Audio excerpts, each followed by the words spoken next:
تو شیطان کہنے لگا کہ مجھے مہلت دی جائے، تو اللہ تعالیٰ نے اسے ایک معینہ اور مقررہ وقت تک کے لیے مہلت دے دی۔ تو اس نے کچھ دعوے خود کیے، کہنے لگا کہ میں لوگوں کے رستوں میں بیٹھوں گا، انہیں گمراہ کروں گا، ان کے خلاف چالیں چلوں گا، وسوسہ اندوزیاں کروں گا، اور کس حد تک لوگوں کو گمراہ کروں گا اور کن کن کو گمراہ کروں گا۔ اس نے کہا میں ان سب کو اجتماعی طور پر گمراہ کروں گا، ہر ایک پر اپنا جال پھینکوں گا، ہر ایک کو اس کے معاملے کے مطابق راہ حق سے ہٹانے کی کوشش کروں گا، الا عبادک منہم المخلصین، لیکن مالک جو تیرے مخلص بندے ہوں گے نا، وہ میرے شر سے بچے رہیں گے۔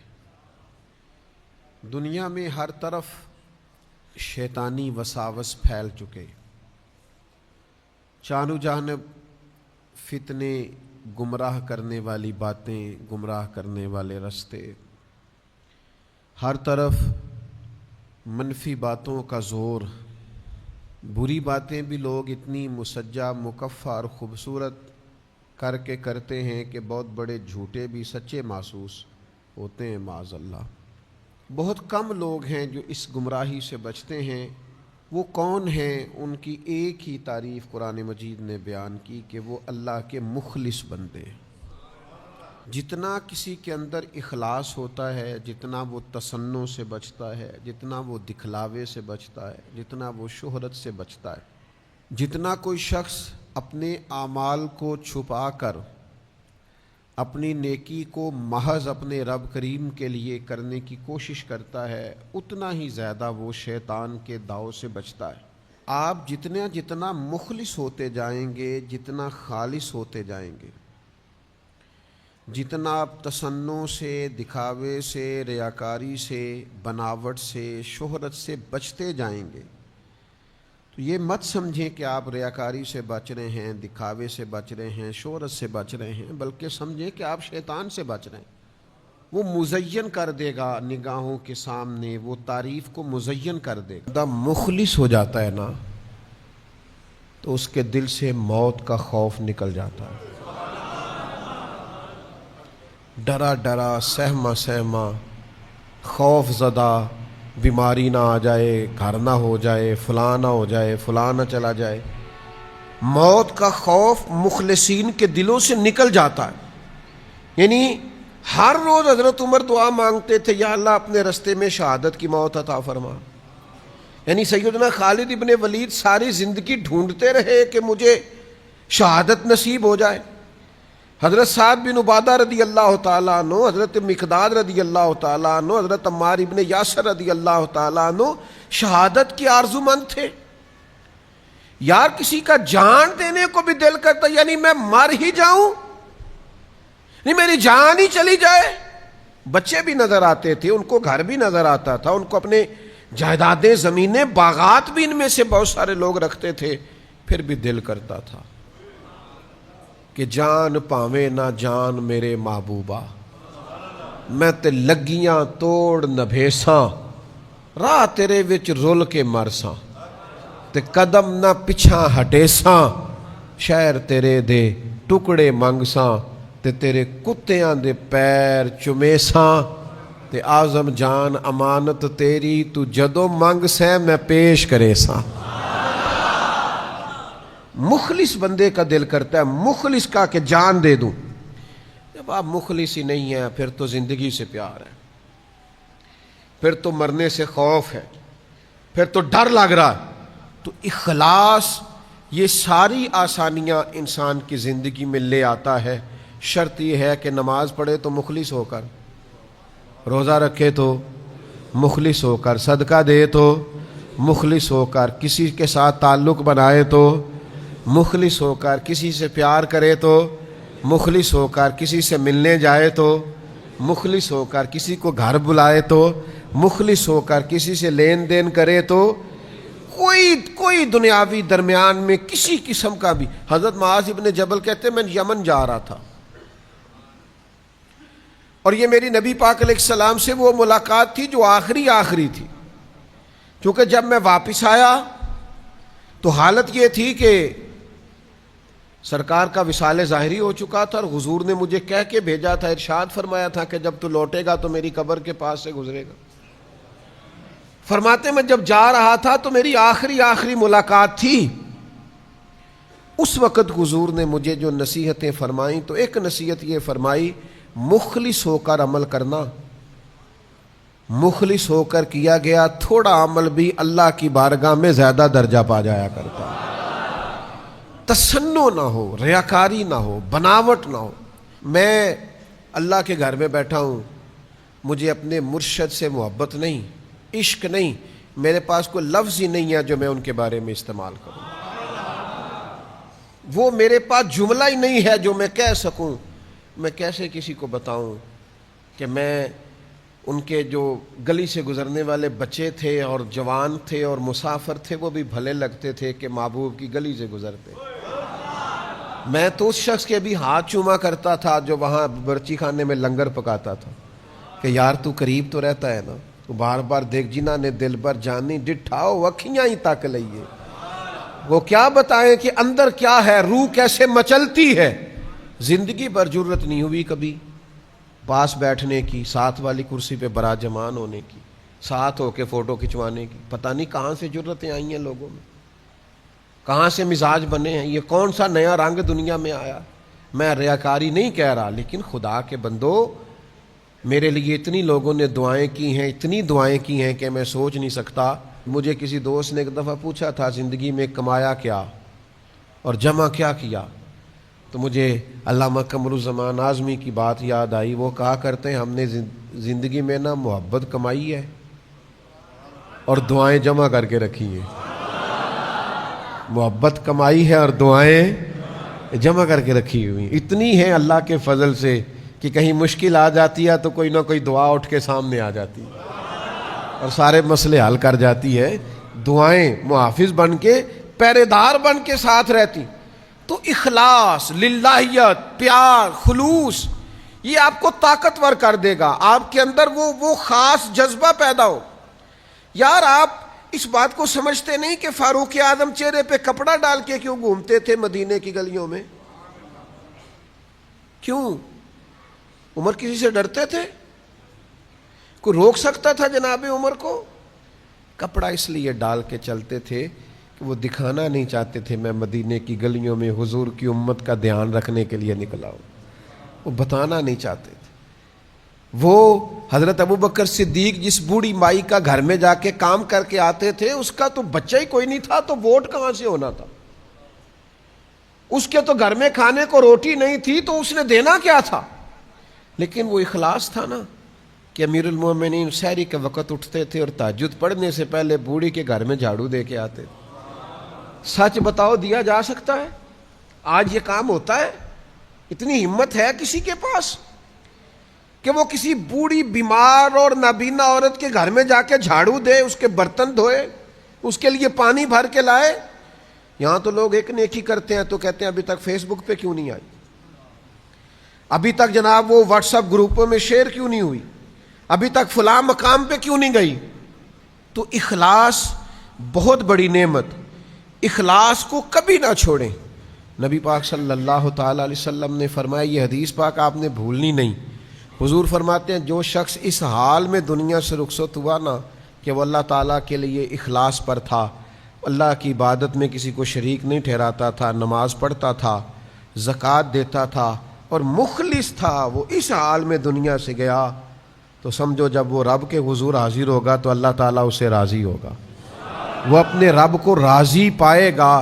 تو یاد رکھنا، بالخصوص ان لوگوں سے جو کوئی دینی، کوئی فلاحی، کوئی ملت کا کوئی بھی کام کرتے ہیں، اس میں اگر ذرہ برابر بھی کوئی دنیاوی لالچ آ جائے گا تو آپ کے اندر جو خدائی مدد ہے وہ روٹ جائے گی، تو پھر آپ مقابلہ نہیں کر سکتے، پھر کام کو دوام نہیں ہوگا، پھر آپ آگے نہیں بڑھیں گے۔ اپنے آپ کو خود سے سنبھالنا پڑتا ہے، نیت کو بار بار وضو کرانا پڑتا ہے، اپنے ارادوں کو تازہ کرنا پڑتا ہے۔ بار بار یہ شیطان دھوکہ دے گا، بار بار نفس وسوسے ڈالے گا، بار بار اپنے آپ کو اخلاص کی بھٹی میں لائیں، بار بار اللہ کی رضا کی طرف سفر کریں۔ آج 2 رکعت نماز نفل پڑھیں اور اللہ کے حضور عرض کریں کہ مالک اگر پیچھے کوئی دکھاوا ہو گیا تو معاف کر دے، اور آئندہ کے لیے اخلاص کی دولت، اخلاص کی نعمت، اخلاص نصیب فرما۔ آپ مخلص ہونا تو مدد ایزوی آپ کے ساتھ ہوتی ہے۔ آپ ایک بزرگ تھے، بہت بڑا ادارہ بنایا اور جلدی بنایا، اور بہت بڑی تعداد تھی جس کو وہ سنبھالتے تھے۔ تو میں نے ان سے ایک دفعہ کہا کہ حضرت کو نسخہ ہی بتائیں یہ کام کیسے ہوتا ہے، تو رو پڑے۔ تو پنجابی میں کہنے لگے میرے کو قسم چکالا مینوں آپ بھی نہیں پتا، میرے کو لو حلف لے لے مینوں نہیں پتا، بس ایک بات ضرور ہے کہ کوشش کرتا ہوں کوئی تصنع نہ آئے، کوئی ریاکاری نہ آئے، کوئی دکھاوا نہ آئے، باقی قسم چکالا پتا جے بندہ مخلص ہوئے تو رب پتہ ہی نہیں لگن دینا۔ لیکن یہ اخلاص جو ہے نا، بات تو میری مکمل ہو گئی تھی، ایک شعر یاد آ گیا ہے۔ وہ ایک درویش نے لکھا تھا کہ اس سال میرے گاؤں کے میلے کی بھیڑ میں جو گم ہوا وہ ایک بھکارن کا لال تھا، ایک منگن والی دا پتر سی جڑی بیچاری کسی دی مدد نال گزارا کر دی سی۔ وہ بھکارن کا لال میلے میں گم ہو گیا۔ کیوں؟ کہ وہ میلے میں آوازیں دیتا تھا زور زور سے، ہے کوئی مخلص، مجھے ایک مخلص بندہ چاہیے،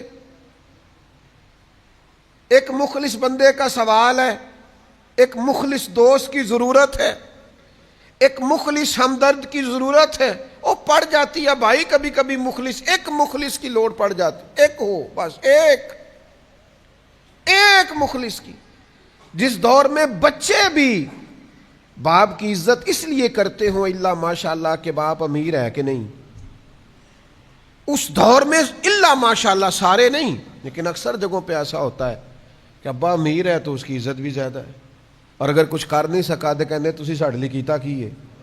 او بھائی، وہ بھکارن کا بچہ، غریبنی کا بچہ، شاعر کہتا وہ گلیوں میں شور ڈالتا تھا، ایک مخلص بندہ، ایک مخلص دوست، ایک مخلص سجن، بس زیادہ نہیں، ایک مل جائے۔ اس کی تڑپ دیکھو، وہ کہتا ہے اس سال میرے گاؤں کے میلے کی بھیڑ میں جو گم ہوا وہ ایک بھکارن کا لال تھا۔ اس درویش کو تلاش تھی متاع خلوص کی، مخلوق چپ رہی کہ یہ مشکل سوال تھا، مخلوق چپ رہی کہ یہ۔ میں آپ کو ایک بات بتاؤں اپنی،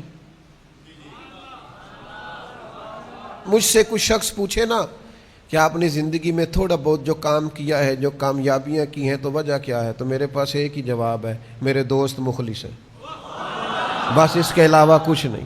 میرے ساتھ والے مخلص ہیں، جن کو سجن مخلص مل جائیں ان کے پاس خزانے ہی خزانے ہیں، ان کے پاس خزانے، دولتیں ہی دولتیں ہیں۔ جن کو لوگ مخلص مل گئے وہ بچ گئے، وہ تر گئے۔ اخلاص پیدا کریں، ہر طرف آپ کرم کی برکھا برستی دیکھیں گے۔ ایک دفعہ ایک جلوس نکلنا تھا کشمیر کے لیے، تو مذہبی سیاسی جماعتیں جمع تھیں، تو ان میں سے مجھے بھی ایک جگہ دعوت دے لی گئی، تو مجھے کہنے لگے کہ وہ ہم نے جلوس نکالنا ہے۔ تو میں نے کہا کیا مطلب جلوس نکالنا ہے؟ تو پھر اس میں نا ساتھ، ابھی وہ بہت پرانی بات ہے، ہم طالب علم تھے، تو اس میں یہ تھا کہ اخباری نمائندوں کو کسی طریقے سے بلائیں اور زیادہ سے زیادہ جمع کریں، رپورٹر۔ تو مجھے ایک بزرگ کی بات نہیں بھولتی، انہوں نے بڑی خاص بات کی، کہنے لگے اوہو میں تو جا رہا ہوں، میں سمجھا تھا تم اللہ کی رضا کے لیے جمع ہوئے ہو، لیکن جس قوم کا یہ حال ہو کہ وہ پہلے یہ دیکھے کہ کتنے کو نمائندے آئیں گے، کتنے کو خبر چلے گی، کہاں تک بات پہنچے گی، تو ان کا مشن تو کوئی نہ ہوا۔ تو جب آپ مخلص ہوتے ہیں، پھر آپ محنت کرتے ہیں، پھر آپ کے اندر، میں آپ سے عرض کروں کہ جب ٹیچر ڈیوٹی کرتا ہے نا، تو پھر اس نے 4-6 گھنٹے پورے کرنے ہوتے ہیں، اور جب اس کا دل کرتا ہے نا کہ میرے سامنے جو بیٹھا ہے یہ علم کے نور سے فیض یاب ہو، پھر وہ صلاحیتیں لگا دیتا ہے، پھر وہ مشقتیں کرتا ہے، پھر وہ اپنے سینے کو نچوڑ کے اس کے اندر جو علم کا نور ہوتا ہے وہ طالب علم میں منتقل کرنے کی کوشش کرتا ہے۔ وہ 1 منٹ کے لیے بھی غیر نصابی کوئی بات نہیں کرتا۔ مخلص جو ہوا وہ جد و جہد کرتا ہے، کوشش کرتا ہے، محنت کا جذبہ پیدا کرتا ہے اخلاص۔ چوتھی بات، جو ریاکار ہوتے ہیں نا اپنی نظروں میں گر جاتے ہیں، اور جو مخلص ہوتے ہیں ان کی اپنی نظر میں بھی اپنی بڑی عزت ہوتی ہے۔ اپنے آپ سے وہ دھوکہ نہیں کرتے۔ پتہ نہیں میں نے کتنی بڑی بات کی ہے، اللہ کرے آپ کو سمجھ آئی ہو۔ او بھائی، بندہ خود مطمئن ہی نہ ہو تو وہ کوئی کام کیسے کرے گا؟ جب کوئی تصنع کرتا ہے، بناوٹ کرتا ہے، دکھلاوا کرتا ہے، تو وہ اپنے آپ کو جواب ہی نہیں دے پاتا، وہ اپنے آپ سے دھوکہ کر رہا ہوتا ہے۔ وما یخدعون الا انفسهم، اپنے آپ کے ساتھ دغا کر رہا ہے، فریب کر رہا ہے، دھوکہ دے رہا ہے۔ اور جب انسان مخلص ہوتا ہے نا تو اسے اپنے آپ سے بھی پیار ہوتا ہے، اسے محسوس ہوتا ہے میرا وجود کوئی بیکار وجود نہیں، میری زندگی کوئی بیکار زندگی نہیں، یہ زندگی تو میں نے کسی کے نام کر دی ہے، یہ تو میں نے زندگی کسی کے لڑ لگا دی ہے۔ اسے اپنے آپ سے پیار ہونے لگتا ہے جب وہ مخلص ہوتا ہے، اپنی نظر میں اس کی عزت ہوتی ہے، اسے پھر اپنی صلاحیت سے پیار ہوتا ہے، وہ پھر ضمیر کا قیدی نہیں ہوتا، اسے پھر لگتا ہے کہ وہ میں کسی کام لگ گیا ہوں، کوئی ڈیوٹی اللہ نے مجھ سے لینی شروع کر دی۔ پانچویں بات، ریاکاری جھوٹ ہے، اخلاص سچ ہے۔ ریاکاری ناانصافی ہے، اخلاص انصاف ہے۔ ریاکاری چٹیل اور گمراہ کرنے والا رستہ ہے، اور اخلاص اعتدال کا رستہ ہے۔ وہ ایک خوبصورت راہ ہے، جس راہ پر انسان چلتا ہے تو رستہ بظاہر ٹوٹا پھوٹا بھی ہو لیکن اسے تھکاوٹ محسوس نہیں ہوتی، وہ چلتا چلا جاتا ہے۔ اخلاص نعمت ہے، سعادت ہے، عدل ہے، برکت ہے، ٹھنڈک ہے، نور ہے۔ رب رسول کی مدد کا نام اخلاص ہے۔ اور پھر چھٹی بات، ریاکاری نا بے چینی بڑی پیدا کرتی ہے۔ جن کو تعریف کرانے کا شوق ہوتا ہے، میں نے دیکھا ہے وہ بیچارے منتیں کر رہے ہوتے ہیں کوئی تھوڑی تعریف ہو جائے نا میری۔ جن کو تعریفیں کرانے کا، خوش آمدیں سننے کا شوق ہو جاتا ہے نا، وہ بیچارے ہر وقت اپنے منہ سے کہتے رہتے ہیں شکر ہے جی اللہ کا، بڑا اللہ کا فضل ہے، کبھی جھوٹ نہیں بولا، بڑا شکر ہے جی، فلانی ڈیوٹی بھی میں نے کی، فلانی مسجد بھی میں نے بنائی، فلائی کام میں میں شامل رہا، فلاں کو مشکل آ گئی تھی، میں بے چین ہی بڑا ہے، بتاتا پھرتا ہے، سناتا پھرتا ہے۔ ریاکاری بے چینی ہے، کوئی تعریف نہ کرے، خود کرتے۔ اللہ قرآن مجید میں فرماتے ہیں کچھ لوگ ایسے ہیں جو کام نہیں کیا ہوتا اس پر بھی اپنی تعریف چاہتے ہیں، ان کا خیال ہوتا ہے کہ یہ کیا نہیں پر ہماری تعریف ہو جائے۔ ریاکاری بے چینی ہے اور اخلاص سکون ہے۔ بے قراری والے کرتے ہیں نیکی کر فیس بک پہ ڈال، اور اخلاص والے کہتے ہیں نیکی کر دی اب چپ کر جاؤ، اجر تو اللہ دے گا، قیامت میں تو پتہ چل جائے گا رب کتنی مہربانی فرماتا۔ پھر ریاکاری سے نا بے صبری پیدا ہوتی ہے۔ آپ جب تصنع کرتے ہیں، دکھاوا کرتے ہیں، لوگوں کو دکھانے کے لیے عمل کرتے ہیں، تو آپ کا خیال ہوتا ہے کہ جلدی نتیجہ نکلے، فٹافٹ پتہ چل جائے کہ بھلا لوگوں کی رائے کیا ہے۔ اور اخلاص صبر پیدا کرتا ہے، سکون پیدا کرتا ہے۔ یہاں اجر نہ بھی ملے تو پتہ ہوتا ہے صبح قیامت اللہ ضرور اجر عطا فرمائے گا، ورنہ تو لوگوں کا خیال ہوتا ہے کہ کوئی مجھے نہ کوئی اس پہ جلدی سے کوئی چیز ملے۔ سیدہ طیبہ طاہرہ حضرت عائشہ صدیقہ، حضرت عثمان غنی رضی اللہ تعالیٰ عنہ کا زمانہ مبارکہ آیا نا، تو حضرت عثمان غنی نے سیدہ عائشہ صدیقہ رضی اللہ تعالیٰ عنہ کو ایک کنیز رکھ کے دی تھی گھر کے کام کاج کرنے کے لیے، کاماں جی یہ آپ کی خدمت کریں گی۔ تو سیدہ عائشہ نے 2-4 دفعہ کہا کہ مجھے ضرورت نہیں ہے، تھوڑے سے کام ہوتے ہیں گھر کے، میں خود کر لیتی ہوں۔ کہا نہیں، یہ آپ کو کر دے گی۔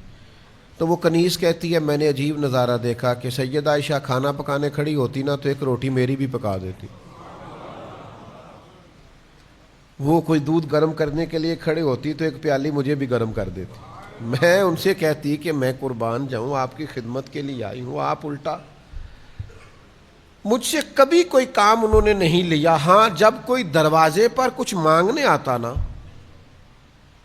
تو سیدہ عائشہ صدیقہ مجھ سے فرماتی کہ جاؤ اسے یہ کچھ دے آؤ، کھجوریں دے آؤ، سرکہ دے آؤ، پیسے دے آؤ۔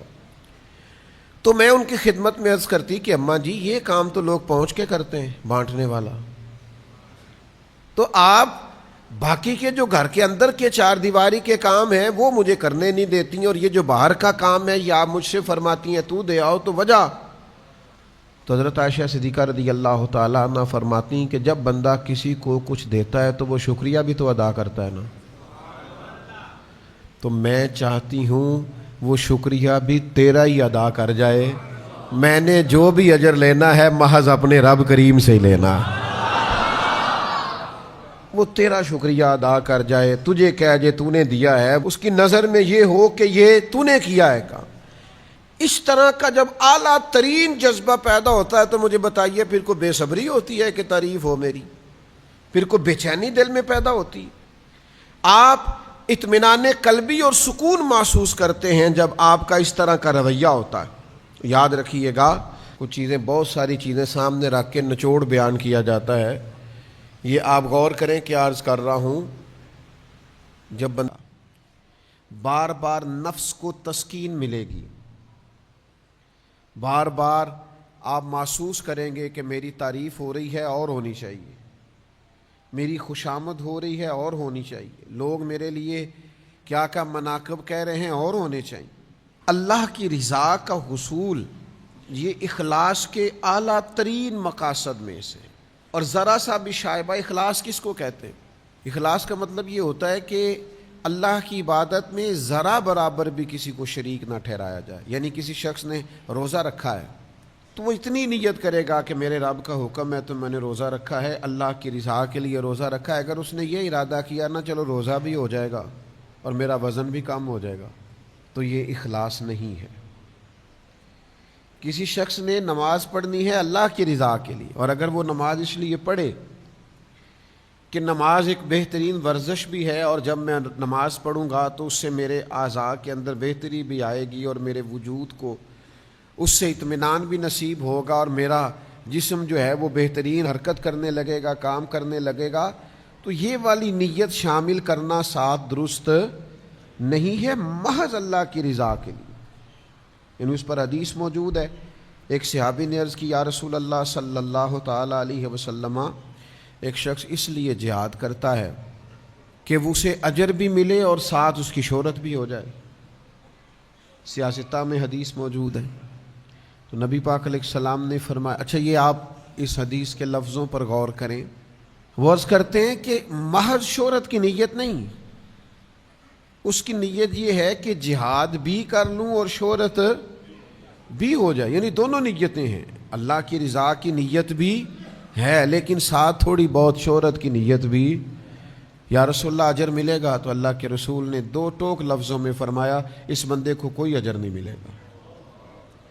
پھر عرض کی دوسری دفعہ یا رسول اللہ نیت جہاد کی بھی ہے لیکن ساتھ اس کا خیال ہے کہ مشہور بھی ہو جاؤں، تو کریم فرمانے لگے اسے کوئی اجر نہیں ملے گا۔